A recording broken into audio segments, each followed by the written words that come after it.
Mitch Marner powers the Maple Leafs past the Red Wings to spoil Todd McLellan's debut in Detroit. Let's break it down and tee up tonight's game against the Capitals. This is the Locked On Leafs podcast, part of the Locked On Podcast Network. It's your team every day.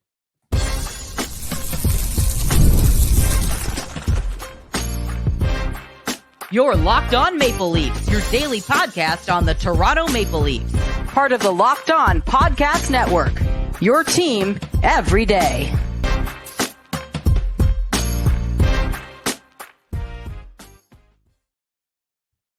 Hello and welcome into the Locked On Leafs podcast, a daily Maple Leaf-centric podcast hosted by myself, Mike Distefano, and my co-host Dave Morisuti, who is away for the week. Dave's out on vacation. He's out enjoying a wonderful cruise out on the seven seas. And funny enough, the day he gets back, I leave for my own little cruise. So a couple of weeks where Dave and I are going to be separated, and today decided to do a solo show. I was a little busy earlier today, so I decided, okay, we'll push it, and we'll do a Red Wings post-game show, and then tee up for tonight/tomorrow. I guess it'll be tonight by the time most of you guys listen to this, a game against the Washington Capitals. Today's show, by the way, brought to you by Game Time. Download the Game Time app, create an account, and use the code LOCKEDONNHL for $20 off your first purchase. All right, so the Maple Leafs with a 5-2 win over the Detroit Red Wings, and the Maple Leafs needed someone to step up because Auston Matthews out again, was not able to make the trip out to Detroit, still dealing with that mysterious injury that kept him out for the 9 games earlier in the season, and then the 2 games before the Christmas break. And we come back still not ready to go. I'm probably not going to be playing against the Washington Capitals either. So with Matthews out again, the Maple Leafs looking for someone to step up to try and end their 2-game losing streak. And sure enough, the next best player on the team, Mitch Marner, stepped up and put the team on his back. A big night from Mitch Marner. He really did answer the bell. A hat trick from the usual playmaker, but shooter tonight. Ended up with 5 shots on goal, and Mitch Marner really answered the bell. Like, you talk about how this team needs someone to step up, and there's usually a handful of guys who are capable of doing so. That's Marner, that's Nylander. John Tavares is capable of stepping up and having a big game from time to time, but tonight was Mitch's turn, and he's really been doing this a lot. You look at the games that Matthews has missed, and the team's now 9-2, maybe 10-2 or 9-3, I think, actually, with Auston Matthews out of the lineup so far this season. And in those 12 games, you look at Marner's stats, he's got 8 multi-point games in those 12 outings. 10 of his 13 goals have now come with Auston Matthews out of the lineup. There's something about, rising to the challenge when Matthews is out that allows Mitch Marner to kind of dig deep and find an extra level to his game. And it's not just the playmaking, like it's the goal scoring ability. Like tonight, it's not as though he was making sweet dangles, but he was just finding himself right in the exact spots that a lot of goal scorers find themselves in, right in the face-off dot, cross-ice pass, gets down on a knee, gets a lot of it, rips it under the bar, and that's how he scored both of his first 2 goals of the campaign. They're almost carbon copies of each other. Like, you look at the first one, beautiful play by John Tavares, nifty backhander through the legs, no look pass to Marner, and then he gets the one-timer from the circle off a knee. And then you fast forward to the power play goal. Nylander, pretty much same thing. Nice cross-ice feed to Marner inside the circle, a little lower in the dot, and he gets down on a knee and he rips it once again. So Mitch Marner, when given the opportunity, like, he has proven that he's got a little bit of a scoring touch. He's got a decent shot to him. It's something that he's been working on a lot. And with Matthews out of the lineup, it just allows him, I think, it gives him the confidence to be able to shoot more, I suppose. Or when Matthews is there and he's playing with Auston, especially on the power play, and that's a big part of the reason why this power play sometimes is snake bitten.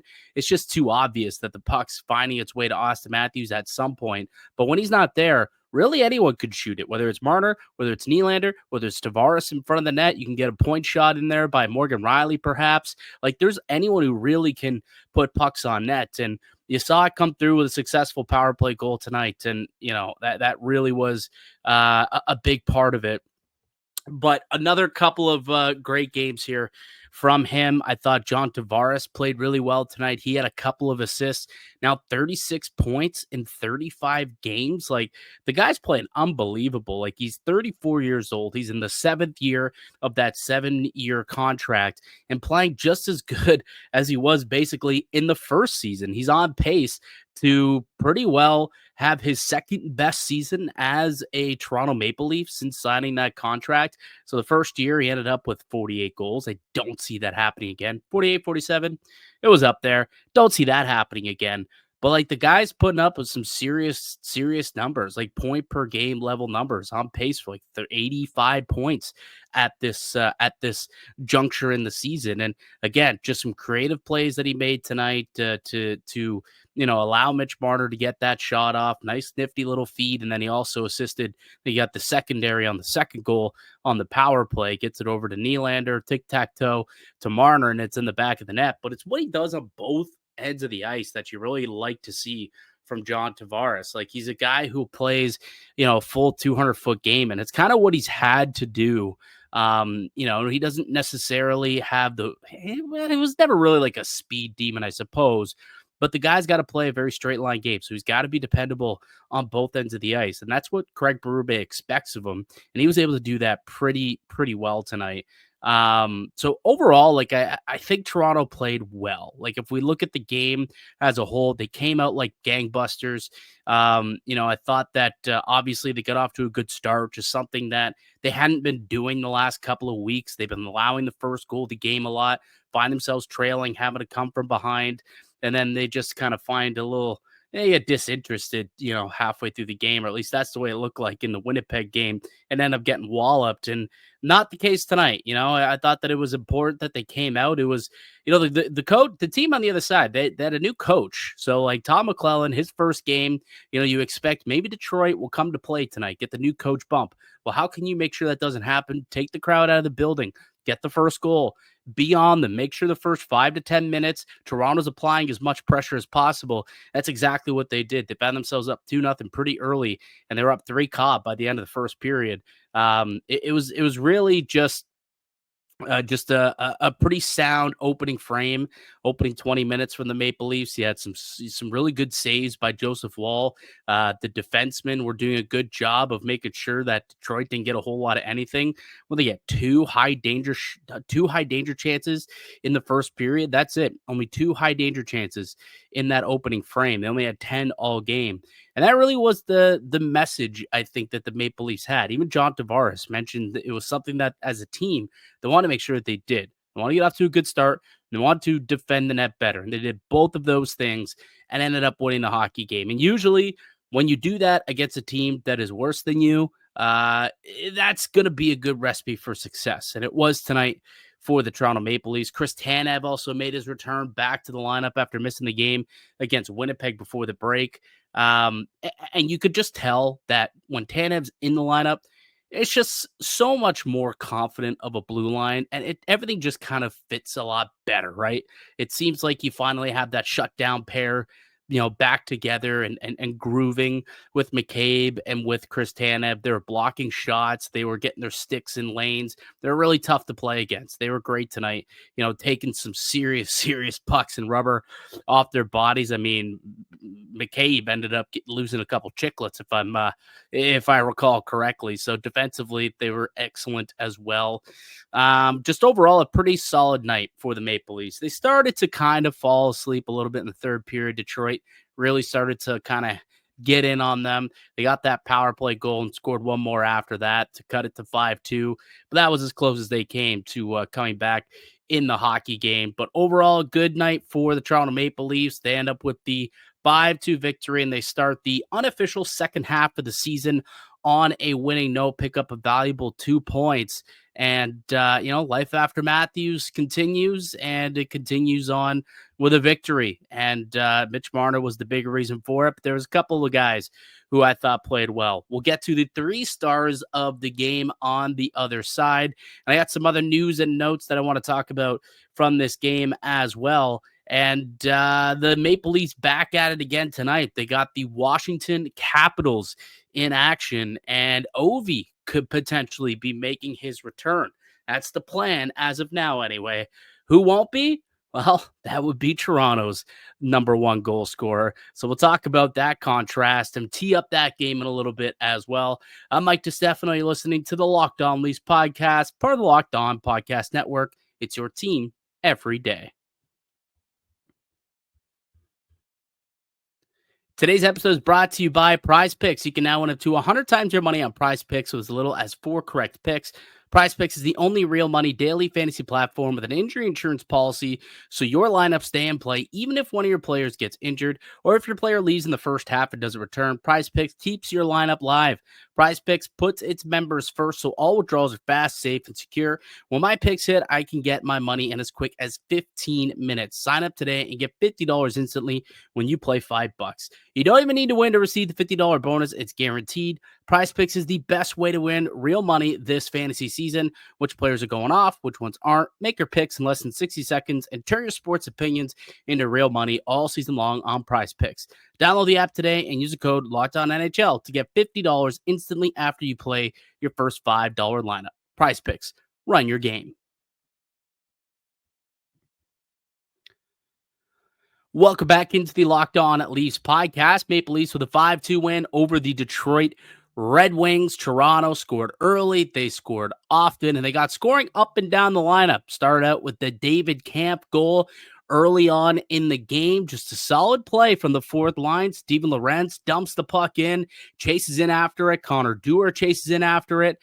Get in on the forecheck. He pushed the puck around the boards. Lorentz, who chased in after the puck, ends up feeding David Kampf in front for his first goal of the season in what was his 500th game, by the way. So a milestone game and a big goal for David Kampf and the Buds to get things started in this game tonight. Really took Detroit's crowd out of it early in what was supposed to be a big time game for the Wings under Todd McLellan, who was making his first game as the head coach. They fired their coach on Boxing Day.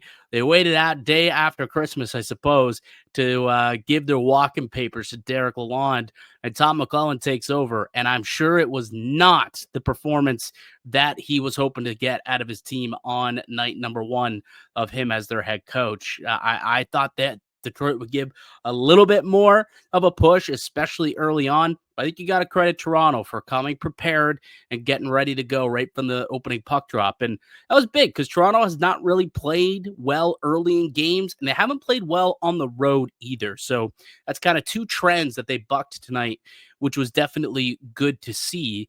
Another trend that was bucked tonight was Mitch Marner as a playmaker, because tonight he was a sniper, and he was my number one star of the game. I mean, anytime you score a hat trick in a game, you're usually going to end up with the first star. But it's just the fact that, you know, Mitch Marner and his willingness to shoot the puck when Matthews is out of the net is really astonishing to me. It is somewhat confusing. You know, why can't Mitch, you know, shoot this confidently and play this well when Matthews is in the lineup? That's not to say that Marner doesn't, but doesn't score nearly as much. He didn't shoot nearly as much when Matthews is there. And I get it. Matthews is a top premier shooter, but sometimes it does make you wonder, like, why don't we split these two up more often then if Mitch can go out and score like this, when given those opportunities to put pucks on net.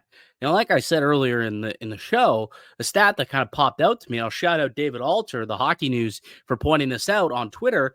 Mitch Marner, he's got 13 goals on the season. 10 of them have come in the 12 games that Austin Matthews has not played for the Maple Leafs, 3 of which coming tonight, obviously. But just a really good game all around from Marner, you know, up and down, 200 feet always, good killing penalties, power play goal, special team success, the whole nine. Marner, really solid game from him. He stepped up definitely when the team needed him to. And you know, for someone who's looking to get paid this summer, showing that you can lead a team like this, I'm sure would help him, whether it's with the Maple Leafs or it's with some other team and organization. You know, they see, okay, Mitch Marner, he can be the lead dog. And that's what he's up to when he's confident and feeling himself. And he is right now. Second star of the game, I'll give it to the goaltender, Joseph Woll. Thought that he was good tonight. Had to make some pretty big saves, too, throughout the course of that hockey game. Some deflections, a few high-danger chances there in the second and third period. The Leafs got into some penalty troubles in the third, and, it eventually led to a goal. They were kind of under siege there on that one penalty on the Lucas Raymond goal. But he had to make some big stops, and he was swimming a little bit, I suppose, and the Leafs not doing a very good job of clearing the puck. I'm not sure what Matthew Nyes was thinking there. He had an opportunity to clear the puck on that power play goal, and for whatever reason decided I'm just going to play with it along the boards, and then turn the puck over, and 10 seconds later to the back of the net. Mistake by Nyes. But hey, Joe Woll, I thought they had a good game. Stopped 23 of 25 shots and picked up another win for the Maple Leafs. And for the third star of the game, I'm going to cheat a little bit. You guys know I like to do this from time to time. I do like to cheat and I can't decide who I want to give it to. So I'm just going to give it to the blue line because I thought that the blue line really came to play tonight, and they put their bodies on the line and they sacrificed 17 block shots as a group tonight, most of which came obviously from the blue liners. You had Simon Benoit stopped 4 shots. He took one right in the McNuggets at some point in this game. That obviously stung, but he was a warrior tonight. Jake McCabe, a warrior, lost a couple chicklets and still went on to play and continue to block shots, get into shooting lanes, get into passing lanes. Chris Tanev taking some shots after missing out on the game. He got injured in the game literally 2 games ago against the Islanders, got hurt blocking a shot, but that doesn't matter. The dude's an absolute warrior. He's going to continue to eat pucks for breakfast, lunch, and dinner, and did it once again tonight. Morgan Riley ate some rubber. He took a couple of big shots and, some hits tonight. So you had a lot of blue liners really putting their body on the line. It is going to be interesting tomorrow against a pretty good Washington team. I think they're second in the NHL in goals per game. Hopefully this blue line will be good to go for tomorrow. They'll be ready to play because this game probably did take a chunk out of them, so we shall see. But overall, I thought the blue line played well. Again, they limited Detroit to just 10 high danger chances, not many more scoring chances as well than that, and limited them. I think it was a 1.11 expected goals at 5-on-5 tonight. So overall, the team defended well, but it was a lot of the blue line. 15 turnovers that they forced and 17 block shots as well. So Mitch Marner gets the 1 star. Joe Woll gets the 2nd star. And the blue line, all 6 of them, getting my 3rd star of the hockey game. One final news and note from this game, too, that I want to mention before we move on to tonight's matchup against the Washington Capitals. Steven Lorentz did leave the game with an injury, looked like a knee injury. He did leave, and he, you saw him smash his stick in frustration.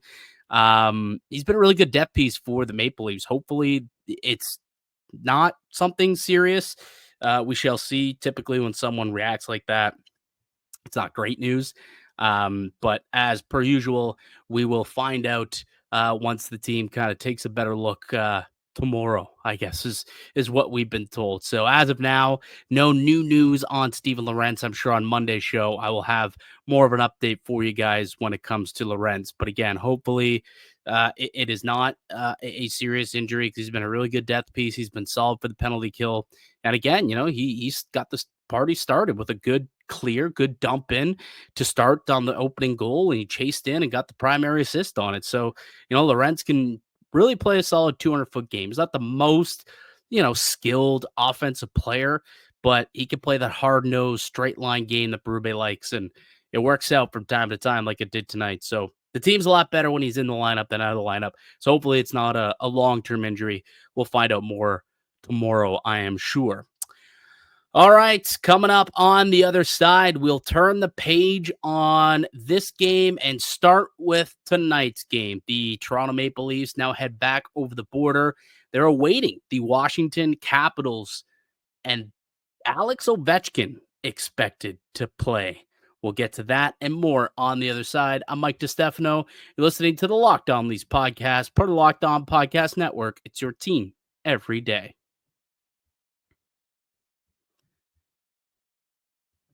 Today's episode is brought to you by Rocket Money. Did Rocket Money help you find any subscriptions you forgot about or that you were paying for twice. That definitely happened to me. I had a few subscriptions that I didn't even realize I was still paying for, and Rocket Money made it easy for me to track them all down. It's like having a personal assistant for your finances. Rocket Money is a personal finance app that helps find and cancel your unwanted subscriptions, monitors your spending, and helps lower your bills so you can grow your savings. It brings everything together in one place, whether it's your subscriptions, your spending habits, or even the goals that you want to hit this year. Rocket Money has over 5 million users and has saved a total of $500 million in canceled subscriptions, saving members up to $740 per year when using all the app's premium features.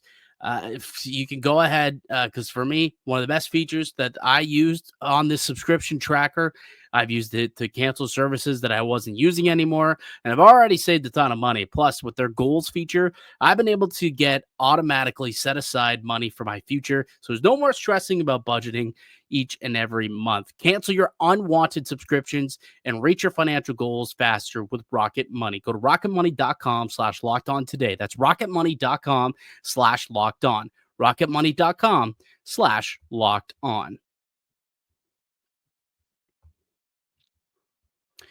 The Locked On Leafs podcast continues. I'm Mike Distefano. No Dave Morisuti today. He's out on vacation for the next week, so it's just going to be you and I, and I'll probably get some guests throughout next week. But yeah, doing a late Friday night podcast for y'all. Just recap the game against the Detroit Red Wings, a victory for the Maple Leafs as we get back to the winning ways. They'll try and make it 2 in a row tonight when they take on the Washington Capitals, and it's part 2 of a back-to-back. Saw today the Maple Leafs, a league high 16 back-to-backs this year. It's absolutely incredible. It feels like they've had like 3 or 4 in the month of December alone. It seems like every weekend they seem to be playing, Friday, Saturday, or a Saturday, Sunday.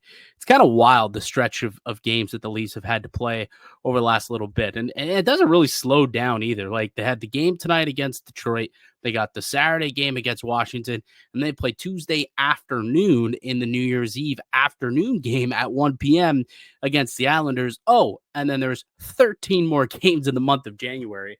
It's going to be a lot of hockey up until that Four Nations tournament break, which may or may not feature Austin Matthews. That's probably a conversation for another day. But with him missing Detroit's game and now expected to miss the Washington Capitals game as well, it does make you feel, a little uneasy about the prospect of him playing in that best-on-best tournament that really doesn't benefit the Toronto Maple Leafs. So if you're a Maple Leafs fan, you probably don't want him playing. If you're his teammate, if you are, Leafs management, you probably don't want him playing. If he's unable to play the regular season, unable to play games right now for your team, probably shouldn't be playing games for his country a month from now, or 6 weeks from now, I suppose, when that tournament starts. But still time for him to get healthy. But as of now, it doesn't look like he should be playing in that tournament. So he's not going to be playing tonight against the Washington Capitals. But it does sound like Alex Ovechkin will be getting set to make his return from his 16-game absence just 5 weeks after suffering that broken leg against, I believe it was Utah. Yeah, against Utah back on November 18th. And somehow this guy, it's unbelievable. Like, he's been a beacon of good health for pretty well his entire career. He's only missed 51 games to injury throughout the course of his career. And I believe the stat I saw earlier today is Matthews has already missed 65 games to injury. And Matthews' career is half the career that Ovi has had. And he already has double-digit more man games lost due to injury. But he's back, man. Like, the bionic man is essentially what he's become. It looks like he's going to return to this game tonight for the Washington Capitals. So it's the third meeting between the Leafs and Capitals this season. And so far, it's one game apiece, right? So we got kind of a rubber match to settle the season series tonight. The Maple Leafs, they won the first game 4-3 with an overtime victory back on November 13th. Austin Matthews was not in that game. That was the first, that 9-game stretch that he missed. That was one of those 9 games. So Toronto did get a victory against Washington without Matthews earlier this year. But then Washington came back on December 6th and had a 3-1 win without Alex Ovechkin against the Toronto Maple Leafs. So, this is going to be a good game. I recall both of those games being very close and tightly played. The scores indicate that, but also just I recall the games and, that Washington one. I think that was Toronto, just a lot of bad bounces in that game that could have went the other way. And it was one of those ones where Washington got one or two extra bounces, and those were the one or two extra goals they ended up in that hockey game. So this one could go either way. I'm expecting a really, really good game. They typically are with the Leafs and the Capitals. I know Toronto's had a lot more success against Washington of late. They've won 8 of the last 10 meetings between these two. But it is going to be the second night of a back-to-back, and we just talked about how battered and bruised that blue line could be. So, this high-scoring offense of Washington, are they going to be able to take advantage of an injured, battered blue line? We'll see. Maybe we're overreacting, and they're going to put some ice bags on it, get a good night's rest, and they'll be fine for tomorrow, which they'll probably put on a good face, they being the Leafs blue liners, a good face, and say, yeah, we're ready to go. This is our job to go out there, stop pucks, and go out the next night and do the same thing. But we'll see. It's a 60-minute game. And if this blue line gets a little sluggish, if we see some 2-on-1, some breakdowns in transition, some lost puck battles, we'll probably know why. We probably will understand why that's the case. I don't hope that's the case. I'm not saying it's an excuse by any means, but it's just something that you could kind of see happening. It's not that it's a scheduled loss, but it is a tough win when you're looking at where you can find W's on the calendar. This one doesn't necessarily math up to an easy victory. But we'll see what ends up happening. I believe we're going to see Matt Murray in net too. Whether that makes you feel better or worse, I don't know. Probably not great, but he looked okay in his first outing, so we'll get an opportunity to see what he looks like for a second game here. I'm making the assumption he was called up to the team, and he, was the backup in Detroit. So I assume he'll play for Toronto here tonight against the Capitals. So we'll see what Matt Murray has. He obviously has faced the Caps a lot in his career. Spent a lot of time in Pittsburgh, which division foes would have played them a lot. So we'll see what Matt Murray can do. And we'll see what Toronto has in store for us on the second night of a back-to-back against a great Washington team that I believe sits number 1 in the NHL in points percentage at the Christmas break. So they're getting back at it. They haven't played in 4 or 5 days. They're completely rested and ready to go. But maybe that means that they're a little rusty, right? Rested or rusty? That's the question. Are they going to be rested or rusty after this layoff? And will Ovechkin get off to the hot tear he did at the beginning of the season, or are we still going to see some lasting effects of that, broken fibula that he's in there trying to play through? Like, it's clearly not 100%, but it's Ovi, and he's gonna do whatever he can to play in these games. I mean, he's currently 27 goals away from breaking that Gretzky record. He only has 48 games to go in the season. I think he's going to try and get it done this year, but he's got to play in each and every one of those 48 games to give himself the best chance. So if he's only 80% of the way ready to go, I bet he's willing to play through that extra 20% hurt to give himself a better opportunity to do so. But what does an 80% OV look like at 39 years old coming off of that injury? That we will find out later tonight. But he's got some good line mates. That's a good team out in Washington, right? It seems like realistically, he looks as though he's kind of playing with like he's been like rejuvenated by the success of the team, right? Like the team went 10-5, 11-5, I think, without Ovechkin in the lineup. And they just continue to win games. Dylan Strome still playing at a high level. You're getting some good play out of a guy like Alexis Protas. Pierre-Luc Dubois starting to play some good hockey, and Connor McMichael is still scoring goals. So they've got a lot of good teams, good players on that Washington Capitals team that continue to chug along even after Ovechkin's injury. So it's not just Ovi that the Leafs are going to have to worry about. There's a lot of different players that the Leafs are going to have to keep an eye on in this game tonight. That blue line going to have to be just as aggressive on pucks. They're going to have to be just as worthy of jumping in front of block shots. Like, that's going to be the name of the game, especially once Ovi sets up in his office.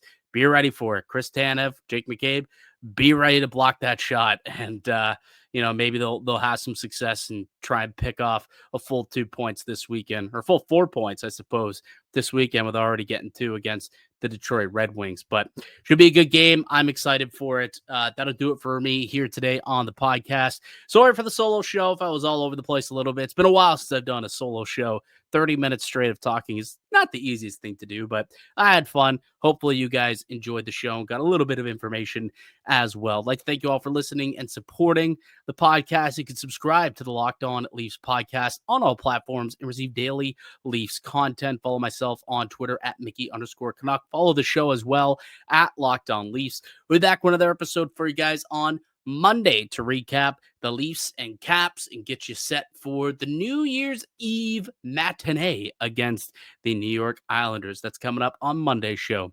Until then, keep it locked right here on Locked On Leafs.